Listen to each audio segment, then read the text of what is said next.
بسم اللہ الرحمن الرحیم۔ 9 ذی الحجہ یعنی کل فجر سے لے کر 13 ذی الحجہ کی عصر تک تکبیر تشریق ہر فرض نماز کے بعد مردوں کے لیے ایک مرتبہ بلند آواز سے پڑھنا واجب ہے، خواہ نماز جماعت سے پڑھیں یا اکیلا پڑھیں، اور عورتوں کے لیے آہستہ آواز سے یہ تکبیر پڑھنا۔ بعض جگہ میں 3 مرتبہ بلند آواز سے مسجدوں میں پڑھا جاتا ہے، تو ہدایہ کتاب میں یہ مسئلہ لکھا ہے وَالتَّكْبِيرُ أَن يَقُولَ مَرَّةً وَاحِدَةً،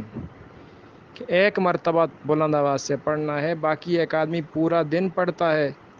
تو یہ ثواب ہی کی بات ہے، اللہ کی تسبیح کے، اللہ کی بڑائی کے کلمات ہیں، لیکن فرض نماز کے بعد صرف ایک مرتبہ ان کلمات کو بلند آواز سے پڑھنا ہے۔ اور ان کلمات کی ابتدا اور آغاز کہاں سے ہے؟ ابراہیم علیہ السلام کو اللہ نے حکم دیا، خواب میں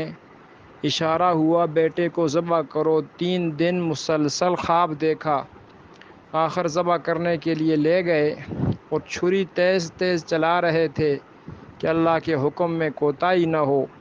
ادھر اللہ تعالیٰ نے جبرائیل امین کو بھیج دیا، اے جبرائیل جاؤ جنت سے مینڈا لے جاؤ اور قربانی میں ابراہیم کو پیش کرو۔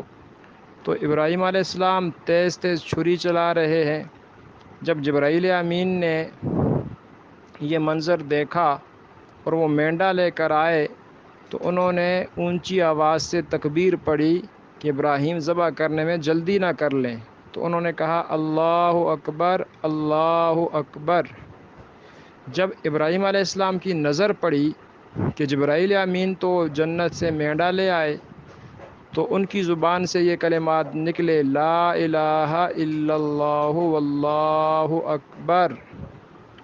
اور جب اسماعیل علیہ السلام نے دیکھا یہ منظر، ابراہیم علیہ السلام نے ان کو چھوڑ دیا، تو اسماعیل علیہ السلام نے منظر دیکھا، جبرائیل امین کو دیکھا، مینڈے کو دیکھا، اللہ نے ان کی قربانی قبول کر لی، ان کو زندگی عطا فرما دی، تو انہوں نے فرمایا اللہ اکبر وللہ الحمد۔ یہ 3 ہستیوں کا وظیفہ ہے، اللہ اکبر اللہ اکبر، لا الہ الا اللہ واللہ اکبر، اللہ اکبر وللہ الحمد، چلتے پڑھتے بھی اس کو پڑھتے رہیں۔